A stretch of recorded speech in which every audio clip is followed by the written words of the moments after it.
সারমেয়দের খাবারে বিষ মিশিয়ে খুনের অভিযোগ উঠল দুষ্কৃতীদের বিরুদ্ধে। রাতের অন্ধকারে কে বা কারা খাবারে সারমেয়দের বিষ মিশিয়ে দিয়েছে তাই নিয়েই এলাকা তোলপাড়।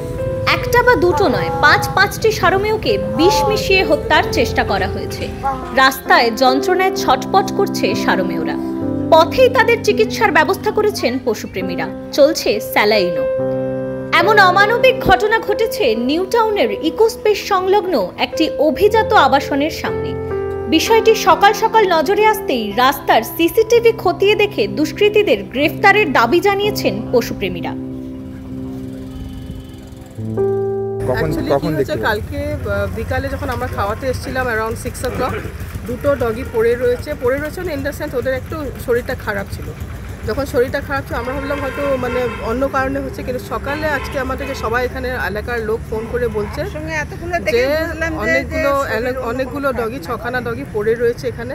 তারপর আমরা এসে দেখে একজনকে ডাকলাম যিনি এখন ট্রিটমেন্টটা করছে, কিন্তু এই জিনিসটা হচ্ছে এখানে সিসিটিভি ফুটেজ দেখলে কিন্তু বার হয়ে যাবে এটা কে করেছে।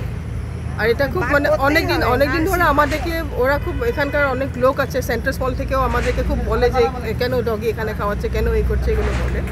আমরা রাস্তায় খাওয়াই আর আমরা খুব পরিষ্কারভাবে খাওয়াই। পুলিশও দেখেছে, এরকম আগেও হয়েছে, আমাদের সাথে অসভ্যতা হয়েছে, জিডি করা আছে।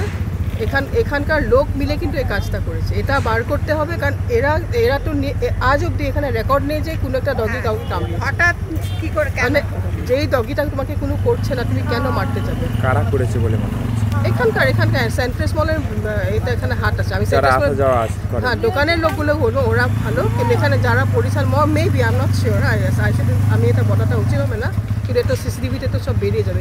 আগে সিসিটিভিটা দেখতে থানায় জানিয়েছেন? হ্যাঁ, থানা পুলিশ অলরেডি জানে কথাটা। এখন আমরা যাবো ফর্মালি কমপ্লেন দিতে, লিখিত অভিযোগ। হ্যাঁ, এমন নৃশংস ঘটনার ইতিমধ্যেই টেকনোসিটি থানায় অভিযোগ জমা পড়েছে। তবে সূত্রের খবর, বেশ কিছুদিন ধরে এই অঞ্চলে সারমেয়দের অত্যাচার বাড়ছিল বলেই কি শাস্তিমূলক ব্যবস্থা হিসেবে এমন পদক্ষেপ? যদিও পশুপ্রেমীদের বক্তব্য, এই অঞ্চলের সারমেয়দের অধিকাংশকেই ভ্যাকসিনেশন করা হয়েছে স্টেরিলাইজেশনও। তারপরও কারা এমন ঘটনা ঘটালো? এখন রাতের অন্ধকারে কে বা কারা এই ঘটনা ঘটিয়েছে, পুলিশি তদন্তেই বেরিয়ে আসবে আসল সত্য। Bureau report, news pole Bangla.